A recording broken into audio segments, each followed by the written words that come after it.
Late 1960s Packard Bell test set.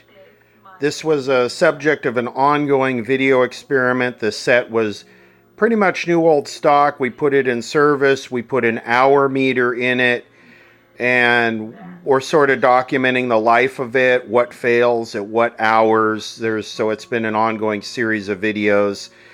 In the past, we ran into bad filter capacitors.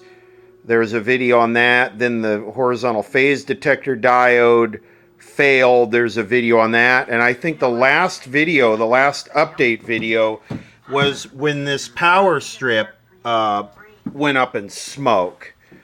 So it's been a while, and I was thinking it's been a while since we've had a problem with that set. And it's sort of watched every day it's sort of on for a lot of hours every day. And we're documenting the life of it, taking a new old stock, late 1960s item and color television and documenting what happens at what time. So this is what's happening right now, which it was working fine last night when it was turned off. And today, turn it on, and this is all we get. So the signal source on this is DirecTV, channel 3.4.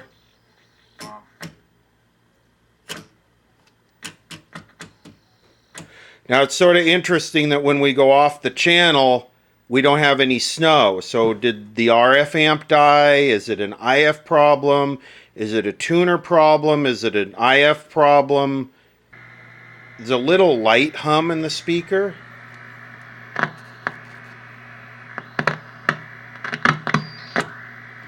I actually purchased the whole complement of electrolytic capacitors for it after the capacitors went bad, went open, and were causing a viewing issue. Then after that, I ordered all the capacitors and said the next time that something capacitor fails, we'll do a whole recap on it. So I have all of those, but it's been lasting. I don't know, we'll have to look at the hour meter, but it looks like a tuner issue.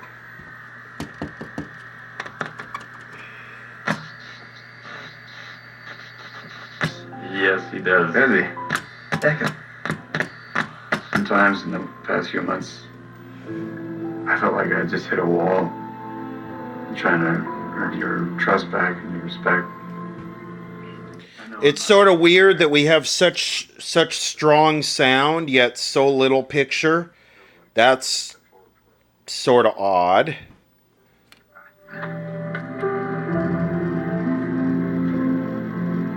I mean, the sound is strong. And yeah, I'm going to spend a little bit of time on an introduction here before we dig into it, because when you're doing a diagnosis analysis, you need to look at all of this stuff before you take the back off. You need to have a clear understanding of what the fault is. So we have basically no picture, no video at all. Served up in one package. And A special. It almost seems like more than one problem. What you're looking for in a pad, that is always discreet. Look at how it absorbs all the liquid and locking it right on in. How do you know what I'm looking for in a pad? What gives you the right to tell me what you think I know about what I should be looking for in a pad? Stupid TV. So today is August 1st, 2023, and our hour meter is at than $5 a month. We'll waive the membership admission fee, and as a special bonus, 4,370 hours. That's a combined value of up to And all the tubes are still original. for an annual membership. I do hear some hum in the audio, so maybe we're losing some filters. So the first thing I'm going to do is finger some of these tubes. Guess I could get a tripod, just take a finger and do this kind of thing with them and make sure that they're solid. Mom, thank you so much. It does have a solid state IF. I believe it uses FETs as the IF. But I would think there'd be a loss of audio if that was the case. So this is sort of a different problem. We have no video. We had a tiny bit of video when I first turned it on, so we have basically no video, but we have good sound. I'm sort of trying to speed diagnose this because I got a lot going on right now and I'm in the middle of other videos. So what I'm doing is I'm going to just feed right into the IF there, and I'm going to just blast this with 5 volts of IF, and that'll Knowing that nothing else mattered, knowing get that to where we can see this, I hopefully. just had to do everything I could to make sure she was happy and safe. There we go, IF. And not just her. So what we'll do is we'll just put this on a non-channel. Your part. It's like that. We'll just crank her up.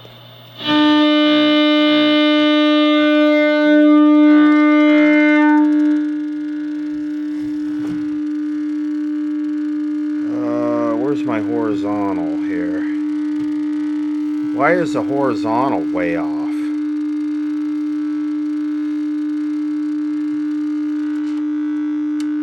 Shouldn't be. Let me try and adjust that. That's odd. The horizontal like wants to lock halfway. Let's go to color here. See if we're getting any color.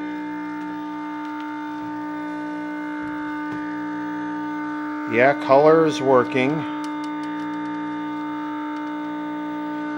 And what am I at? I'm at about...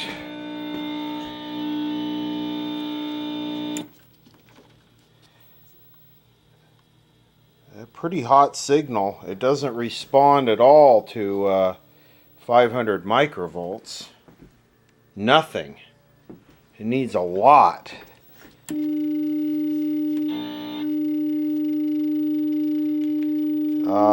That's 4,000. Say 4,000 microvolts into the IF. And the horizontal still not locking. Let me try blasting into the tuner. Now this is interesting. If I do 5 volts on channel 3 into the tuner, I get the same exact results as I do going into the IF. I should have a solid picture right there at 500 microvolts. I've done enough of that experimenting with the VG91 to where I know what the sensitivity of a decent tuner should be. I mean, you should get a picture at 50, but this is... what's up with this? Is this like a low voltage because of a bad cap or something? I have extra tubes for this set, so let's do some swapping on the tuner tubes. I changed the 6LJ8 mixer oscillator tube. Exactly the same symptom. We'll change the RF amp. It's also interesting to me that the horizontal is locking off center. On this specific tuner tube, RF amp is a 6GK5. And all the other Packard Bell tuners with that box was full of tuner tubes for Packard Bell use a 6FQ5, which is totally different. Or maybe it wasn't an FQ, whatever. Anyway, they were different. This is a different tube. So we're going to have to rely on the tube tester for this because I don't have time to dig one out right now. So here we go. Quality, pretty good. Leakage, none. Okay, let's see. Rotate for shorts. Okay, let's rotate.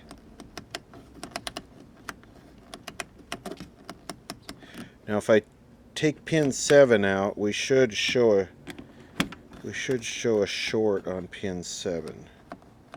Yes. Because 7 and 1 are bridged together inside the tube. So that's correct. So no shorts. Decent emissions. and no leakage. So I'm going to say this tube is okay. I'm going to come down a volt. I'm going to come down a notch on the heater voltage, and we'll see if the quality drops off. It's dropping a little bit.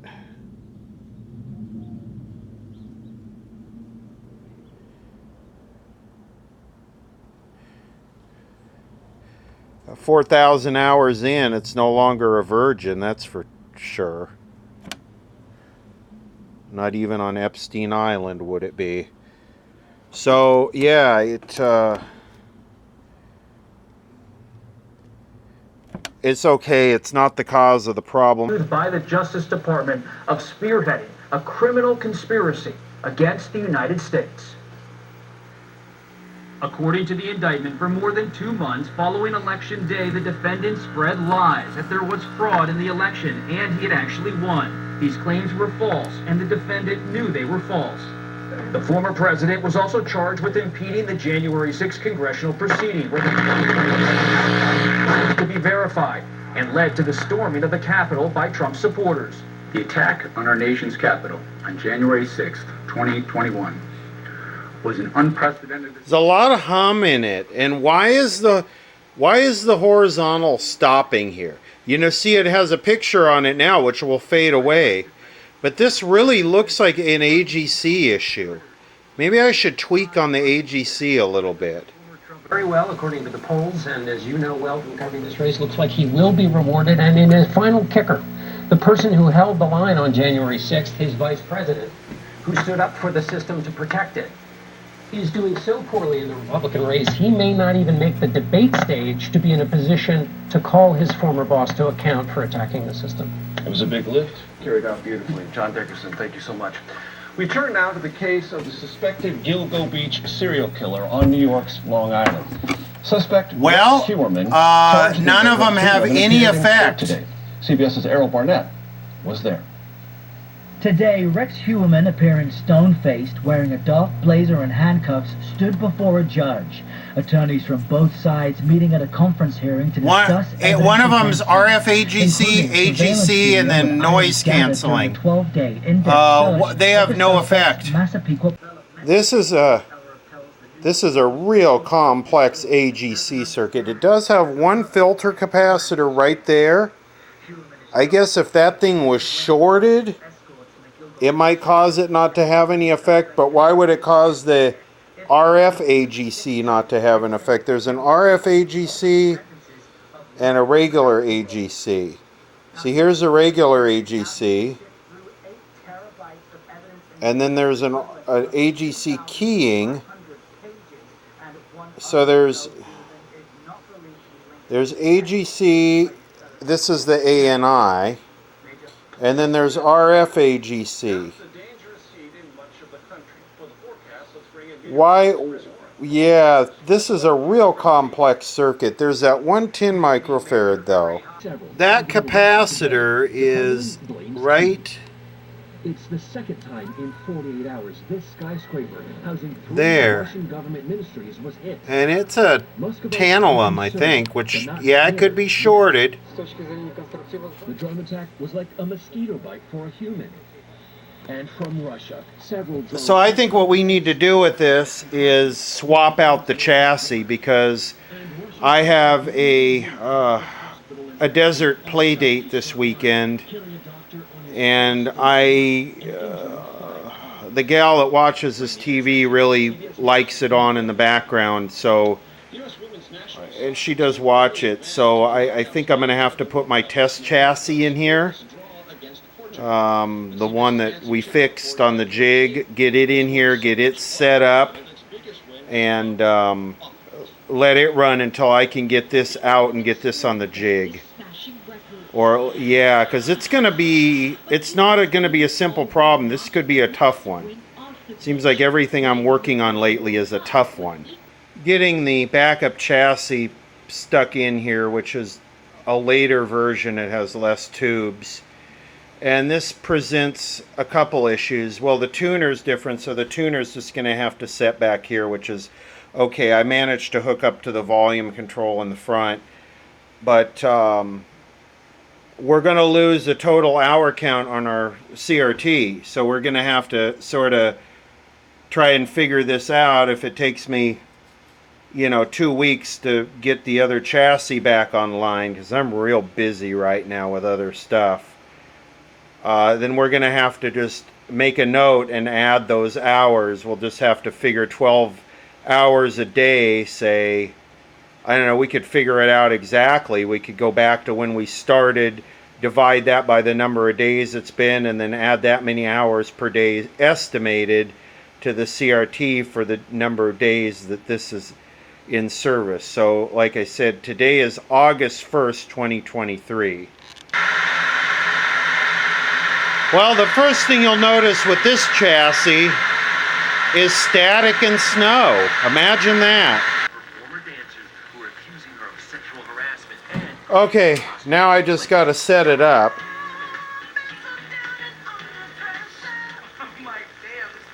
Lizzo. Oh, Zempic. In studies, the majority of people reached an A1C under 7 and maintained it. Ozempic lowers the risk of... Oh yes, let's get the side effects in here. In adults also with known heart disease. And you may lose weight. Adults lost up to 14 pounds. Ozempic isn't for people with type 1 diabetes. Don't share needles or pens or reuse needles. Don't take Ozempic if you or your family ever had medullary thyroid cancer or have multiple endocrine neoplasia syndrome. Here we go, here we go. Allergic to it. Stop Ozempic and get medical help right away if you get a lump or swelling in your neck, severe stomach pain, or an allergic reaction. Serious side effects may include pancreatitis. Gallbladder problems may occur. Tell your provider about vision problems or changes. Taking Ozempic with the sulfonylurea or insulin may increase low blood sugar risk. Side effects like nausea, vomiting, and diarrhea may lead to dehydration, which may worsen kidney problems. Join the millions already taking Ozempic. Ask your healthcare provider about the Ozempic trizo. Okay, so we got some alignment we need to do here. The sound, we need to touch up the quadrature coil because it's buzzing like crazy. I think that this product is a game changer for my patients. So do I. It really works. So we'll put this on, I might want to adjust the fine tuning first.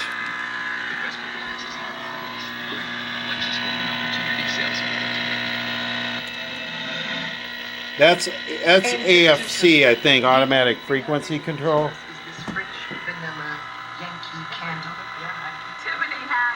It's not a very good picture. Okay, so I think the sound demod noise was just had the fine tuning adjusted up way too crystallized. That looks a hell of a lot better. Yeah, that looks a lot better. We can tweak this.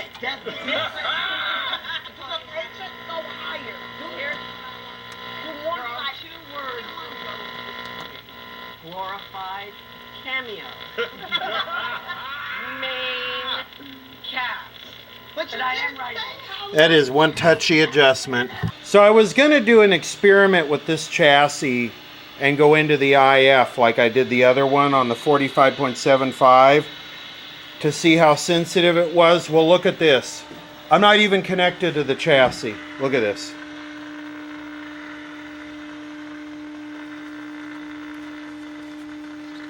So I will go into the chassis. Let's see how sensitive it is. So that's going into the IF with 50 microvolts. On the other chassis, I was going 5,000. So can we say the IF is dead? I'm going to adjust this. It's just a little clinky dinkler. Let's check our high voltage on this one. One around 24. It's a little bit low. Let's adjust that up. It's right at 20K. Well, the high voltage is low, and if I pull the cap off the regulator, it goes up to 25, so the regulator's over clamping down, and I got it all the way up, so probably a drifted resistor or something. I can't deal with that right now. This is not even close to perfect. It's got too much horizontal deflection. It's completely like off the edge on both sides. The high voltage regulator is crimping down on it too hard. Yeah, I mean, it's temporary, very temporary. We got filter hum here too. See this? Numbers that'll be in the 80s and 90s. Notice no triple digits here. Downtown This LA is tomorrow, filter, expect temperatures slight right around filter 85 hum. degrees, where 90 is Burbank, 88 for you in Pasadena. Lots of 80s here, some 90s. But again, we aren't seeing a lot of triple digit temperatures, but they are going to. Yeah, this chassis don't work very good. Look at the ripples. 7 day.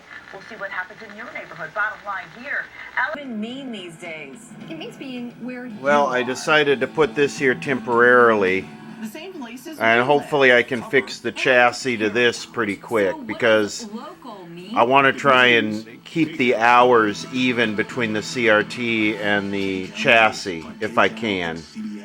And hey, too bad it's not a Barbie TV. Sleeping in on the weekends may get you caught up on the rest of what you need, but that might also compromise your health, it turns out, which is really not good for people. Chief Kirk is joining us from the social desk with the... I'm checking that little black tantalum looking capacitor in the AGC, and it's not shorted. This is probably just some resistance from something else. I'm on diode check. So it's basically applying 3 volts and then looking at the drop. So it's not shorted. Checking the electrolytics here. I don't see any open electrolytics, and I've checked pretty much all of them. ESR wise, I don't think any of these are shorted. I guess maybe one could be. Pulling down the... If one was shorted, pulling down the voltage to the low power stuff, the solid state board, that could cause this. This is a 250 milliamp cathode fuse for the horizontal output tube. I made this today. It's just a fuse, 250 milliamp fuse, 47 microfarad capacitor, and a bleeder resistor. You have to have the capacitor to kind of kill the pulses. So I'll put this on the backup chassis to protect the horizontal output and fly back. To moderate eczema treatment that helps clear skin without The greens seem to be better on this backup chassis. The greens seem to have faded on the other chassis. Look at this, the greens are bright.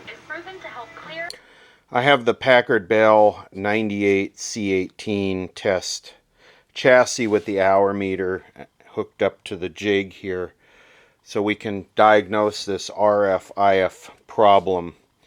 And I was thinking about this a little bit, and this might have been sort of an imbalanced subject to run this life test on, because this set, being hybrid, is sort of at the beginning of the transition from tubes to solid state. So this is kind of the best, the peak of tube engineering, and the worst of solid state engineering, if that makes sense. This is solid state engineering in its infancy.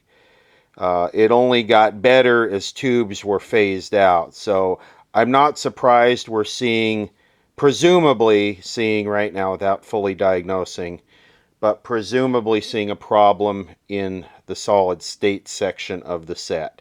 Since it is a new old stock set, I have the original schematic that came with the set, service data that actually came with the set when you bought it.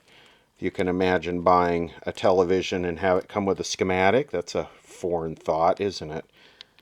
And just a reminder that this was last year's set, and it was recently slashed from $739.95 to $539.95. Now, in the late 1960s, $539.95 was a lot of money. So this was one expensive piece of tech. And here we have the schematic and service data. Replaceable parts, IF subassembly. So they only allow you to replace these parts. Interesting. I guess it must come just pre-aligned, and if you change any parts like transistors or anything, you throw the alignment off. Well, guess what? We're going to probably end up throwing the alignment off Oh, never mind. That was a premature, stupid statement. I should have unfolded it. So here's all the parts on the IF board right here. And here is the schematic. And here's the board where I'm suspecting the issue is going to be. So, yeah, does this have voltages? It does. So we could start by checking the emitters of these transistors and then see if maybe the AGC has the RF gain cut off. Just as I was earlier in the video, I'm going directly into the IF. And we have the same thing where it's kind of locking in the middle. And I'm up, there's 5 volts going into the IF.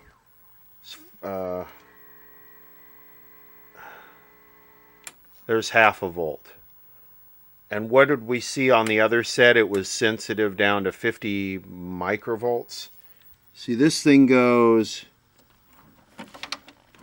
and who knows if it's calibrated, but it goes 50 to 500, 500, 5 to 50, 50 to 500, 500 to 5,000. So I'm all the way up here. So that's 50. That's 500. That's 5,000. And it's weird how it's locked in the middle like that. The horizontal. And it wants to lock there. Like I can't get it to lock. That's got to be that's got to be an indicator of something. I just don't know what. Alright, so the first IF transistor, 1.2 volts on the emitter. Second, 1.2. Third, 5.2. Maybe the detector diode shorted. Where is the detector diode? Does this have? Yes, it does, right there. Maybe that died. Where's the sound takeoff from? The sound takeoff is from right there before the detector diode. But we still don't have much sensitivity on the sound. Okay, so we'll start there. Right there's the first IF transistor. Here's the second. And then the third is inside this removable can. The emitter on the first IF transistor is 1.7. It's a little high. Well, on the second IF, if I'm on the right point, the emitter is 0 volts. So what's up there? Bad second IF transistor. On the third IF transistor under the can, we're at 5.2. We were supposed to be at 5.2. So we need to check collector and base here. Back to the second IF transistor. I'm on the base now. We have 2.5. So I'm going to say that transistor is dead. Because if you're familiar with how a transistor works, it's basically a diode junction, just like that arrow there. Think of that arrow as just a diode without the rest of the stuff above it. And to have 2.5 on the base and nothing on the emitter means that that junction is open. We could take a look at the collector. Is that 15 or is that 5?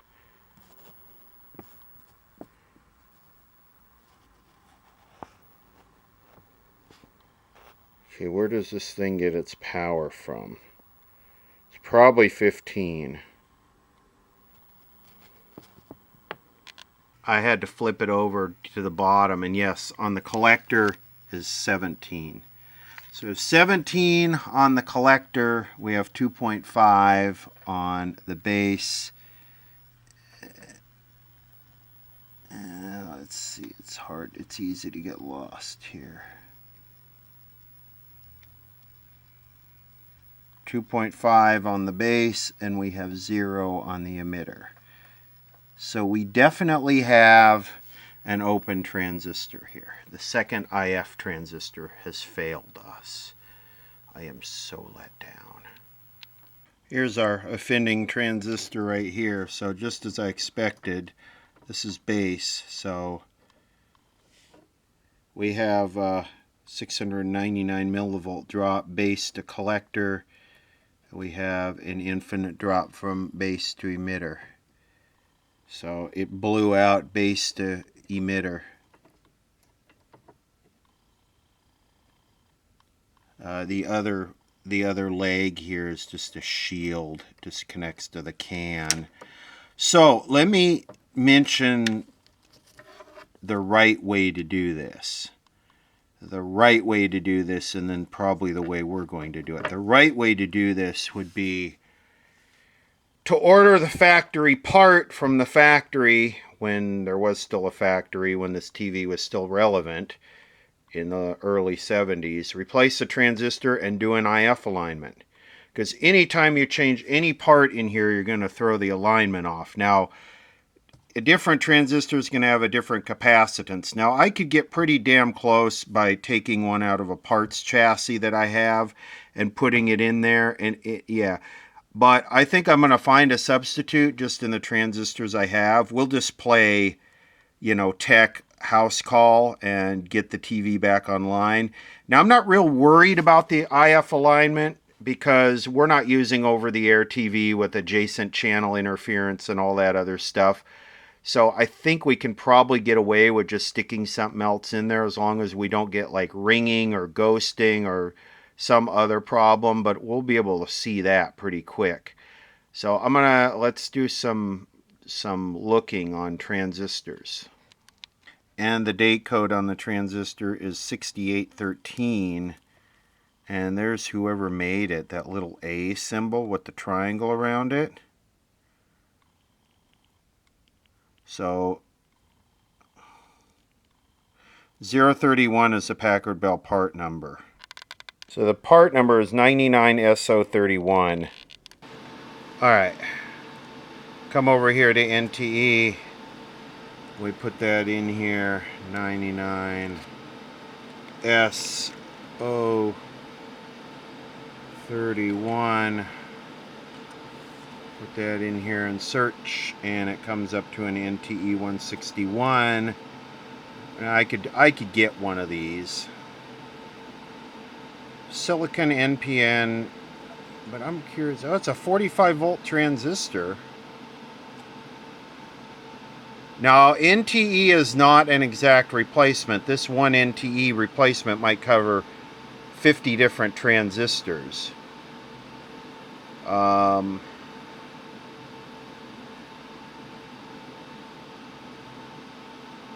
See, here's what I was talking about, the capacitances at the different frequencies. It's going to be different, so it's going to affect the alignment.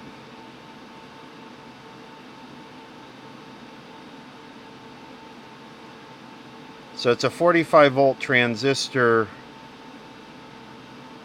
Let's see, what's the frequency? Transition frequency. High current gain bandwidth product. 600 megahertz minimum, which is nothing for today, but it's a lot for 1968. Okay, let's dig around in this a little bit. It's bichromethazine, and because I have a bunch of these SK components. So what was our part number? 98. Jeez, what was it? 99 SO31. So let's dig around in this. So in RCA SK 99031 is a 3018 3018. Let me go see if I have one of those. These are all RCA 3018, SK 3018, these three, and you can see they're all made by a different company. They're all stamped SK3018, but they're all different transistors originally that they just relabeled. That's why I say an alignment is really necessary. They're all different. For next time one of these transistors fail, I went on DigiKey and I started searching for the closest possible modern replacement I could get for the NTE 161, because theoretically all the NTE 161s are still the same age. So all I could find was a surface mount. So I ordered these, so next time, and this is a TO236, so this is the bigger of the surface mount SOTs. So next time we'll have to try one of these. It's almost specs out, very close. It's 5 volts less, and it's 100 it's half the milliwatts, but it should be okay. The rest of it's all the same. So next time we'll have to solder leads onto one of these and try it. This is an SK3018. It's one of the 3 I picked. I'm going to put it in there and solder it in. New transistor is installed. Guess I can bend that disc capacitor back. Let's power it up. Let's go all the way down to 50. And let's power it up here and see what happens. I guess that bad transistor must have been, if it fixes it, must have been shaping the waveform such that it was causing the horizontal to lock in the middle. I don't know. I can't really explain that.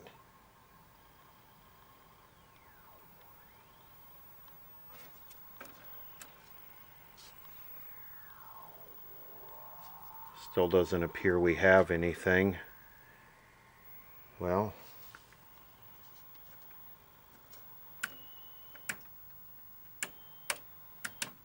wow, now it's even worse than before. Now it's totally freaking dead all the way at 5,000. Let me check and make sure I got everything hooked up right here. Yeah, and this new transistor, the base is still 2.5. That's not good, I don't think. The emitter is 0 on the brand new transistor. What the hell? I checked that transistor before I put it in. I measured the 2 junctions with the diode check. Did it blow it open? Okay, well, it turns out it did not hurt the transistor. The base and emitter are reversed on this transistor. It looks about right. It's just, it's not the right pin out. This one here connects to the can. I twisted the leads up and got it in there to what I think is right, but man, I don't know. Something doesn't feel right about that. The damn pin out of the transistor isn't even right. Well, there we go. That's a lot better. That's at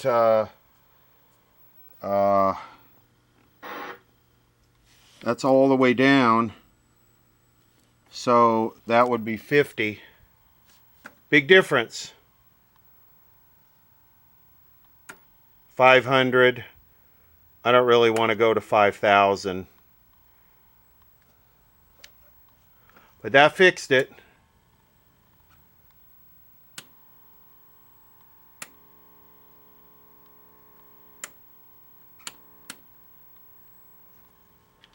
Take a look at this and see if I could, no, where's the color gain? If I could kill the color here, there we go. So, well, see, this will give us a sort of a general idea of the bandwidth. Might be a little bit. I mean, you should be able to see definition to here, lines, and I guess I can. It's not great, but this CRT is screwed up too, so I think the alignment will be tolerable. Definitely can get the EIA test here. It looks okay. Almost at 25 kilovolts. So 1 IF transistor. So at 4,371 hours, the number 2 second IF transistor failed. I'll have one IF transistor to go. I'll have the transistor lover's dinner platter with a side of black mold dressing, please. And if I plug the tuner back in, we have our snow from the tuner. So I definitely woke it back up. Pretty much got the original chassis all back installed. Hour meters rolling again. I think we could add about 50 hours to this CRT if we wanted, but it's so little percentage-wise, I don't think I'm even going to count it. I mean, it's documented in the video, but yeah. Kind of doing a little tune-up. The vertical had dropped a tiny bit. Kind of cranked up the vertical linearity a little bit and just sort of checking the rest of this. I checked the CRT setup. The CRT is still, haven't done any adjustment to the screen controls yet, so life is really looking good on this, except the solid state part. So far in this, we've just changed the solid state phase detector diode and the number 2 IF. All the tubes are still original. Speaking of that, this is the backup chassis. I believe that same IF transistor was changed on this chassis too at some point. If you remember the video from this, a whole bunch of stuff was changed. We had to do a lot to get this to work right, but anyway, it did a good job filling the gap while I got time to get that one fixed, the original. Today is August 6th, 2023, so the temporary chassis was only in service for really 5 days because the Hello Kitty TV filled in for 1 day while I got the fuse on the horizontal output.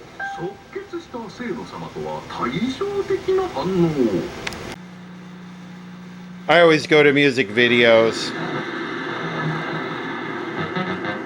Except J-Lo. We're not going to do no J-Lo. Down first. Yeah, right. And odor neutralization technologies. Eliminate dirt. Conquer the problem of hair. Lock away allergens. Liking the person I'm finding, I think she has a lot more potential than I ever gave her credit for. From over 5,000 different varieties. It's a $35 billion industry that almost single-handedly created breakfast. Beautiful. We keep selling out of it and the other products that we have it in because everybody's obsessed. I think it's the number one, like my number one favorite scent ever. Ooh. And then, yeah, it's so good. You guys trust me on that. It's like pomelo. You smell that? Smell that. It's so good. I went to go smell it and it was glued down. I'm just going to throw my nose in there. Oh, yeah, it is really good. Okay, that's good. Well, Night flower. Night flower is, I'd say, our second. You know what? It's working really good. There's really nothing to look at right now. Not that we have to look at something, but you could just take my word on it. It's back to life here. I'm sorry, hold on. It's back to happy. Oh, a little Blondie, of course.